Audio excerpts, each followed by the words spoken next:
سخت دل والے لوگ اپنوں سے بھی دور ہو جاتے ہیں۔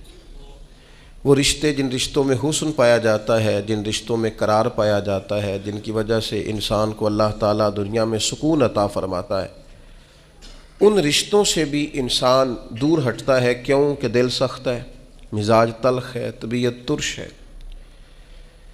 اللہ تعالیٰ نے قرآن حکیم کے اندر ارشاد فرمایا فَبِمَا رَحْمَةٍ مِّنَ اللَّهِ لِنْتَ لَهُمْ، تو محبوب کیسی اللہ کی رحمت ہوئی کہ آپ اپنے غلاموں کے لیے نرم دل ہو گئے۔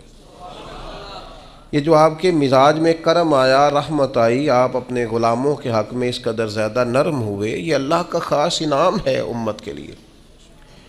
محبوب کیسی اللہ کی مہربانی ہوئی کہ آپ ان کے لیے نرم دل ہو گئے۔ وَلَوْ كُنْتَ فَظًّا غَلِيظَ الْقَلْبِ، اگر آپ تند مزاج اور سخت دل ہوتے تو لَانفَضُّوا مِنْ حَوْلِكَ، یہ ضرور آپ کے گرد سے پریشان ہو جاتے، پریشان ہوتے یہ لوگ۔ آپ پر اللہ کا انعام ہوا، ان پر اللہ کا کرم ہوا کہ اللہ نے غلاموں کے حق میں آپ کے دل کو نرم فرما دیا۔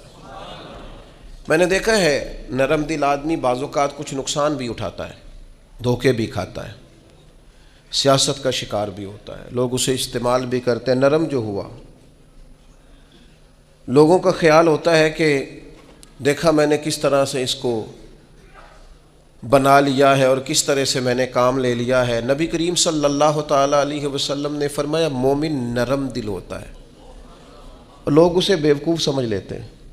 وہ بیوقوف نہیں ہوتا، پتہ اسے سارا ہوتا ہے، عقل اسے ساری ہوتی ہے، باتوں کو سمجھ رہا ہوتا ہے، لیکن چونکہ نرم دل ہوتا ہے تو اس نرم دلی کی وجہ سے لوگ سمجھتے ہیں شاید اسے پتہ نہیں، اسے پتہ سارا ہی ہے۔ اٹ سٹ تے پکڑا کوار گندا لسی اور بھی بوٹیاں جان میں، خبر ہے، پتہ ہے، علم ہے، جانتے ہیں، کیا کریں، مزاج نرم ہے۔ ورنہ حضور علیہ الصلوۃ والسلام فرماتے مومن تو اس طرح ہوتا ہے جس طرح اس کے ناک میں نکیل ہے، جیسے اونٹ کے ناک میں نکیل ہوتی ہے، جہاں بٹھاؤ بیٹھ جاتا ہے، جہاں کھڑا کرو ہو جاتا ہے۔ کیوں؟ مومن ہے، نرم دل ہے۔ لوگ سمجھتے ہو میں نے مشورہ دیا تھا مان گیا، او بھائی وہ مان اس لیے گیا ہے کہ مزاج کا نرم ہے، ورنہ آپ اور مشورہ، ورنہ آپ اور آپ نے اپنی حیثیت جان لی، آپ کے کہے پہ لگ گیا، مانا کیا ہوا؟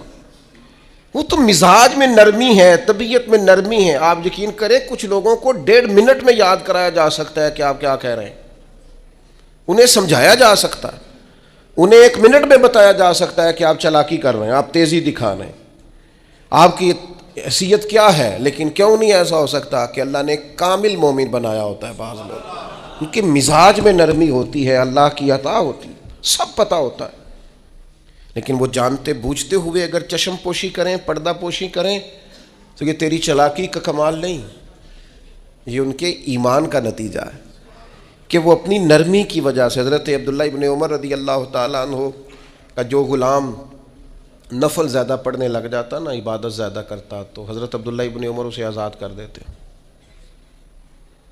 اب غلاموں نے طریقہ بنا لیا، جس کو آزاد ہونا ہوتا وہ ذرا نفل زیادہ پڑھتا، آپ آزاد کر دیتے۔ ایک دن آپ کے بیٹے کہنے لگے حضور یہ آپ کو دھوکہ دیتے ہیں، تو یہ رب کے بندے ہیں نا، ذرا سوچ دیکھو، معیار دیکھو۔ فرمانے لگے مجھے پتہ ہے، میں جانتا ہوں، مجھے خبر ہے ان کی کمزوریوں کی۔ تو حضور پھر آپ کو پتہ ہے کہ یہ دکھانے کے لیے کچھ دن نفل پڑھتے ہیں اور بعد میں چھوڑ جاتے ہیں تاکہ آپ سے وہ انعام لے لیں، آزاد ہو جائیں۔ فرمایا مجھے پتہ ہے۔ تو حضور پھر فرمایا رب کے نام پہ دھوکہ دیتے ہیں نا، ہم تیار ہیں دھوکہ کھانے کے لیے، کوئی تیرے نام پہ دھوکہ دے نا تو تیار ہیں۔ طبیب کو پتہ چل گیا ہے یہ ٹھیک کیسے ہوگا، اب وہ تیرے نام سے دوائیاں دیتا ہے، اسے خبر ہے نا اس کے نام پہ دھوکہ دیتے ہیں، تو بسم اللہ آئے نا، تیار ہیں دھوکہ کھانے کو۔ تو میرے عزیز مزاج کی نرمی، اس کے لہجے کا خوبصورت ہونا بتاتا ہے کہ وہ بیچارہ نرم دل ہے، وہ انکار ہی نہیں، جو کسی نے کہا چلو ٹھیک ہے جی کوئی حرج نہیں۔ بڑے بڑے مناصب والے لوگ میں نے دیکھے ہیں مزاج کے نرم ہوتے ہیں، لوگ سمجھتے ہیں ہو دیکھو، میں بہت سارے دوستوں کو میں جانتا ہوں، ان کی آپ کبھی باتیں سنیں تو مدعی بھی خود، وکیل بھی خود اور جج بھی، کہتے ہیں مجھے پتہ ہے میں آیا ہوں، اب آپ نے جواب میں یہ کہنا ہے اور نتیجہ یہ نکلنا ہے۔ آپ سے وہ ملیں گے تو آپ کو کچھ کہنا ہی نہیں پڑے گا، انہیں سارا ہی پتہ ہے، لیکن رہ سب سے پیچھے گئے ہیں کیونکہ چالاک ہے، نرم دل نہیں۔ اس کی بارگاہ میں مقام کس کا ہے؟ نبی کریم نے فرمایا جو جنتی ہیں ان کے دل چڑیوں کی طرح نرم ہوتے ہیں، یہ جنتیوں کی علامت ہے۔ فرمایا جنت میں اکثر بھولے بھالے لوگ جائیں گے، سیدھے سادے درویش لوگ، ان کے لیے جنت کے دروازے اور کواڑ کھول دیے جائیں گے کیونکہ بھولے ہیں، نرم دل ہیں، مزاج میں ٹھنڈک۔ ایسا نہیں کہ زمانے کی اتار چڑھاؤ کا پتہ نہیں، بس ویسے ہی سیاست دے جھگڑے اساں چھوڑ دیتے تے دولت دے جھگڑے اساں چھوڑ دیتے۔ یہ محبت دا جھگڑا ہے جڑا چھڑا کوئی نہیں سکتا، جھگڑ کے پیار کرنا ہے اس سے، یہ چھڑا کوئی نہیں سکتا۔ تو یاد رکھیں کہ مزاج میں نرمی لائیں۔ لیکن آج میں دیکھتا ہوں طبیعت میں نرمی نہیں لوگوں کے، احساس نام کی چیز نہیں۔ میرے سے میری زندگی شروع ہو کر میرے اوپر میری زندگی ختم ہوتی ہے۔ میں سمجھتا ہوں زندگی میں سب سے زیادہ خدمات میں نے کی ہیں، میں سمجھتا ہوں زندگی میں سب سے زیادہ زیادتیاں میرے ساتھ ہوئی ہیں، میں سمجھتا ہوں میں ہی سب سے زیادہ مظلوم ہوں، میری ہی قدر نہیں کی گئی۔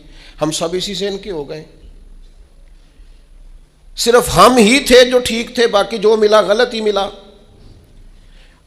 یاد رکھیں اپنے مزاج میں اس طرح کا رویہ پیدا کر کے ہم نے سختیاں پیدا کر لی ہیں، احساس نہیں۔ میں آپ کو بتاؤں دل سخت کیسے ہوتے ہیں۔ نبی پاک صلی اللہ تعالیٰ علیہ وسلم نے فرمایا زیادہ نہ ہنسا کرو، زیادہ ہنسنے سے دل مردہ ہو جاتا ہے، زیادہ نہ ہنسا کرو، الجھے ہوئے لوگوں سے گریزہ نہ ہوا کر، حالات کی قبروں کے یہ کتبے بھی پڑھا کر، حالات کی قبروں کے یہ کتبے بھی پڑھا کر، ہر وقت کا ہنسنا تجھے برباد نہ کر دے، تنہائی کے لمحے ہوں تو کبھی رو بھی لیا کر۔ زیادہ نہیں ہنسنا۔ ساری قوم کو لگا نہیں دیا شغل میلے پہ، ہمارے بچے اکٹھے بیٹھ کے کیا کرتے ہیں؟ صرف ہنستے ہی تو ہیں۔ کون سی حکمت کی بات ہوتی ہے ہماری مجالس میں؟ کون سی تقوی کی بات ہوتی ہے؟ ساری زندگی شغل میلہ بنا لیا ہم نے۔ یہ دل سخت کرتا ہے ہنسنا۔ حضرت یحییٰ ابن معاذ فرماتے ہیں زیادہ روٹی نہ کھایا کرو، دل سخت ہو جائے گا، تمہاری طلب ہی صرف روٹی رہ جائے گی، کھانا ہی رہ جائے گا۔ حضرت عیسیٰ علیہ السلام فرمانے لگے زیادہ نہ بولا کرو، اپنے جملوں کو بے وقت نہ کرو، اپنے لفظوں کی قدر پہچانو۔ جو لوگ زیادہ بولتے ہیں ان کے دل سخت ہو جاتے ہیں۔ آپ کی باتیں تھوڑی ہوں، معنی خیز ہوں، حکمت امیز ہوں، تھوڑے جملے ہو، جچی تلی نپی شستہ شائستہ گفتگو ہو، وہ کیا کرے گی؟ وہ دل کو نرم کرے گی۔ لیکن بہت باتیں کرنا نتیجتاً انسان کے دل کو، یہ تو بدگمانیاں ہوتی ہیں نا، بدگمانیاں یہ دلوں کو سخت کر دیتی ہیں۔ ہم جو برا سوچتے ہیں نا، لوگوں کے بارے میں بری رائے رکھتے ہیں، تو آہستہ آہستہ ہم جس کے بارے میں برا سوچتے ہیں پھر اسے اپنا دشمن سمجھنے لگتے ہیں، ہمارا دل اس کے حق میں سخت ہونے لگتا ہے۔ حتیٰ کہ وہ آدمی مصیبت میں مشکل میں آئے تو معاذ اللہ ہمارے دل کو تسکین پہنچتی ہے کہ دیکھو نا ہمارا دشمن تھا، حالانکہ دشمن مرے تو خوشی نہ کریے، سجنا بھی تے مر جانا ہے، سجنا بھی تے مر جانا ہے، اڈیگر تے دین آیا ہے محمد، اوڑک نو ڈوب جانا ہے۔ میرے عزیز یہ بہت بدگمانیاں، بہت ایک پڑھا لکھا نوجوان ایک دن آیا اور ایم فل کر رہا ہے بچہ، تو وہ اماں نے باتیں اس طرح کی بتائی ہیں کہ وہ سارا ماحول ہی گڑبڑ کر دیا۔ وہ کہنے لگی جادو کرا کے، تویز کرا کے ہماری چچی نے اور ہماری فلاں نے اور ہمارے فلاں نے ہمیں آگے بڑھنے ہی نہیں دیا۔ پڑھا لکھا نوجوان ہے اور وہ یہیں تک الجھا ہوا ہے۔ کیا مذاق کرتے ہیں آپ؟ اس طرح بھی ہوتا ہے، اس طرح بھی قوم میں۔ اور وہ بیچارہ، یعنی چچی کو دشمن تھوڑی نہ ہوتی، چچا باپ کی جگہ ہوتا ہے، لیکن اس کا لہجہ اتنا غلط تھا اپنی چچی کے حق میں کہ وہ اس طرح کے پڑھے لکھے نوجوانوں کو یہ جملے زیب نہیں دیتے۔ ہمارا عجیب انداز ہے، ہم نے اپنے بچوں کے ذہن پکے کر دیے ہیں۔ تم نے بڑا آگے جانا تھا، تویزوں کی وجہ سے پیچھے رہ گئے۔ تو یہ جو جتنے لوگ چلے گئے انگریز ٹیکنالوجی بنا گئے اور کہاں سے کہاں پہنچ گئے، ان کو تویز ہی نہیں ملا میرا خیال ہے کوئی کرانے کے لیے، وہ نکل گئے آگے اور ان کو تویز ہوتے رہے۔ کیا مطلب آپ قوم کو کہاں کھڑا کرنا چاہتے؟ بدگمانیاں، دل سخت ایک دوسرے کے لیے۔ مہربانی کریں ذرا تھوڑا سا واپس آئیں اپنی اصل زندگی میں، جو اسلام نے سکھایا ہے اس پر غور کریں۔ یہ جو غیبت ہوتی ہے نا، چغلی سے بھی دل سخت ہوتے ہیں۔ آپ کا خیال ہوتا ہے میں نے تو کچھ بھی نہیں کیا، کسی کے خلاف تھوڑی سی بات کی ہے، وہ جس کے خلاف آپ نے تھوڑی سی بات کی ہے نا، جس کے سامنے کیا اس کا دل ہو گیا سخت، اس کے دل میں اس کے بارے میں گھٹن پیدا ہو گئی ہے، وہ کبھی نرم نہیں ہوگا۔ کیوں غیبت کو اتنا زیادہ سخت ناپسند کیا گیا؟ فرمایا غیبت کرنے والا جنت میں نہیں جائے گا۔ غیبت تو زنا سے بھی زیادہ گندی چیز کا نام ہے۔ کیوں اتنا زیادہ ناپسند کیا دین نے؟ اس لیے کیا کہ یہ دلوں کو سخت کرتی ہے، محبتوں کی مخالف ہے، انسان کی طبیعت ایک دوسرے سے دور ہو جاتی ہے۔ لیکن ہمیں تو مطلب 2 4 5 بندوں کی غیبت کریں نا تو گپ شپ کا مزہ ہی نہیں آتا۔ تھوڑا سا واپس آئیں، اپنی روحانی زندگی کی طرف آئیں، للہیت کی طرف آئیں، خیر دیکھیں، خیر کتنی ہے اس امت میں۔ غیبت کرنے سے ہمیشہ طبیعتیں سخت ہوتی ہیں، بندہ ایک دوسرے سے دور ہوتا ہے۔ اور آپ کسی کے بارے میں خیر کا جملہ کہیں، جس وقت آپ جملہ کہہ رہے ہوتے ہیں اسی وقت ہی اس بندے کی محبت دل میں جگہ پکڑ رہی ہوتی ہے، اسی وقت ہی وہ جگہ پکڑتی ہے جب آپ کسی کی تعریف کرتے ہیں، عمدہ اور خیر کے لفظ بولتے ہیں۔ اسی طرح یہ جو مال کی محبت ہے نا، ہرس، ہوس، لالچ، یہ بھی دل کو سخت کرتی ہے۔ جب لوگوں کو بندے نہ نظر آئیں، صرف پیسے نظر آئیں، پھر طبیعت سخت ہو جاتی ہے۔ مال ایک ایسی خطرناک چیز ہے، اگر یہ لالچ اختیار کر جائے، ہرس اور ہوس اختیار کر جائے، پتہ ہے حال کیا ہوتا ہے؟ ایک تو یہ ہے کہ عام چیزوں میں ملاوٹ، یہاں تک حالات خراب ہوتے ہیں کہ لوگ دوائیاں ملاوٹ والی بیچنی شروع کر دیتے ہیں۔